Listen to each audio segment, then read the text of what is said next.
Visa മെഡിക്കലിന്റെ detailed video ആണിത്. ഇതിലൂടെ ഞാൻ പറയുന്നത് എന്തൊക്കെ കാര്യങ്ങൾ നമ്മൾ കൊണ്ടുപോകണം, എന്തൊക്കെ കാര്യങ്ങൾ നമ്മൾ ശ്രദ്ധിക്കണം, അങ്ങനെയുള്ള കാര്യങ്ങളാണ്. ഞാൻ കാനഡ എന്ന് പറഞ്ഞ കൺട്രിയിലേക്കാണ് പോകാൻ ഉദ്ദേശിക്കുന്നത് സ്റ്റുഡൻറ് വിസയിൽ. എനിക്ക് വിസയൊന്നും വന്നിട്ടില്ല, എൻ്റെ മെഡിക്കലൊക്കെ കഴിഞ്ഞ് നിൽക്കുന്ന ഒരു അവസ്ഥയാണ്. ഞാൻ മെഡിക്കൽ ചെയ്തത് ട്രിവാൻഡ്രം മിംസിലാണ്. ഇതിൽ നമ്മൾ ഏറ്റവും ആദ്യം ചെയ്യേണ്ടത് ഓൺലൈനായിട്ട് നമ്മളൊരു സ്ലോട്ട് ബുക്ക് ചെയ്യണം. നമുക്ക് ഇഷ്ടമുള്ള കൺവീനിയൻ്റ് ആയിട്ടുള്ള ഒരു ഡേറ്റും ടൈമും സെലക്ട് ചെയ്യണം. ഇതിൻ്റെ ടോട്ടൽ എക്സ്പെൻസ് വരുന്നത് ഏകദേശം 7000 രൂപയുടെ അടുത്താണ്. ഇതിലൊരു 1500 രൂപ നമ്മൾ ഈ ഓൺലൈൻ ഡേറ്റ് ബുക്ക് ചെയ്യുമ്പോൾ തന്നെ പേയ്മെൻറ്റ് ചെയ്തിരിക്കണം.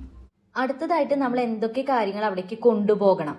മെയിനായിട്ട് നമ്മൾ കൊണ്ടുപോകേണ്ടത് പാസ്പോർട്ട്, 2 പാസ്പോർട്ട് സൈസ് ഫോട്ടോസ്, പിന്നെ നമ്മൾ കോവിഡിന്റെ വാക്സിനേഷൻ എടുത്തിട്ടുണ്ടെങ്കിൽ അതിന്റെ ഒരു സർട്ടിഫിക്കറ്റ്, ഓഫർ ലെറ്റർ. നമ്മൾ എന്തൊക്കെ അവിടേക്ക് കൊണ്ടുപോകണം എന്നുള്ളത് ഓൺലൈനായിട്ട് നമ്മൾ ബുക്ക് ചെയ്യുമ്പോൾ അവിടെ തന്നെ എഴുതിയിട്ടുണ്ടായിരിക്കും.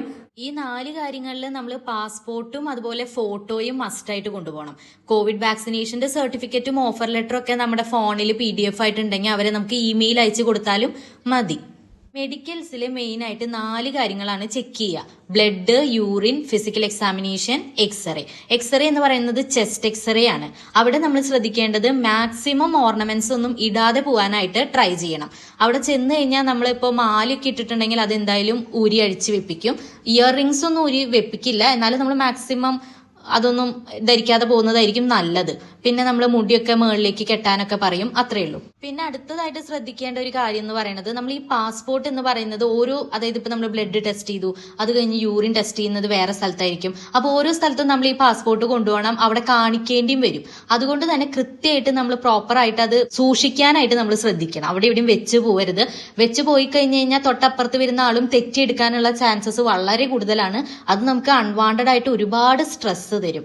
അതുകൊണ്ട് ആ കാര്യത്തിൽ നമ്മൾ എന്തായാലും നല്ലപോലെ ശ്രദ്ധിക്കണം.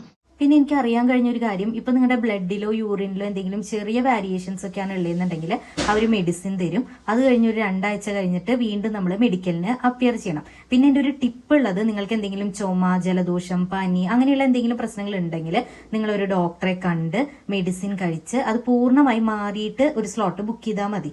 അന്ന് എനിക്ക് പറ്റിയിട്ടുള്ള ഒരു മിസ്റ്റേക്ക് ഉണ്ടായിരുന്നു. എനിക്ക് ചെറിയൊരു പനി ഉണ്ടായിരുന്നു ആ മെഡിക്കലിന് 2 ദിവസം മുന്നേ. അപ്പൊ ഞാൻ ആ ഡോക്ടറോട് അത് ഞാൻ ഡിസ്കസ് ചെയ്തു. അപ്പൊ ആ ഡോക്ടറാണ് എന്നോട് ഇങ്ങനെ പറഞ്ഞത്, എന്തെങ്കിലും അസുഖം ഉണ്ടെങ്കിൽ അത് പൂർണ്ണമായി മാറിയതിന് ശേഷം വന്നാൽ മതിയായിരുന്നു എന്ന്. പക്ഷെ എനിക്ക് അത്ര പ്രശ്നം ഉണ്ടായില്ല. ഇപ്പൊ ഞാൻ മെഡിക്കൽ എടുക്കുന്നതിന് മുന്നേ ഒരാഴ്ച മുന്നേ ഒക്കെ എന്റെ ഫുൾ ബോഡി ചെക്കപ്പ് ഇവിടെ ഒന്ന് ചെയ്ത് വലിയ വാരിയേഷൻസ് ഒന്നും ഇല്ല എന്ന് ഞാൻ ഉറപ്പ് വരുത്തിയിട്ടുണ്ടായിരുന്നു. അതൊരു മസ്റ്റ് ഒന്നല്ല. അപ്പൊ നിങ്ങൾക്കൊരു പ്രിക്കോഷൻ എന്നുള്ള രീതിയിൽ അത് വേണമെങ്കിൽ ഒന്ന് ട്രൈ ചെയ്ത് നോക്കാം. ഞാൻ ഈ പറഞ്ഞതൊക്കെ ഞാൻ ഈ കൊല്ലം, അതായത് 2024 മാർച്ച് മാസം എടുത്തിട്ടുള്ള മെഡിക്കലിനെ റിലേറ്റ് ചെയ്തിട്ടാണ്. ഞാനിപ്പോൾ പറഞ്ഞിട്ടുള്ള കാര്യങ്ങളിൽ നിങ്ങൾക്ക് എന്തെങ്കിലും ഡൗട്ട് ഉണ്ട് എങ്കിൽ കമന്റ് ബോക്സിൽ പറഞ്ഞാൽ മതി, ഞാൻ ക്ലിയർ ആക്കി തരാം എനിക്ക് പറ്റാവുന്ന രീതിയിൽ.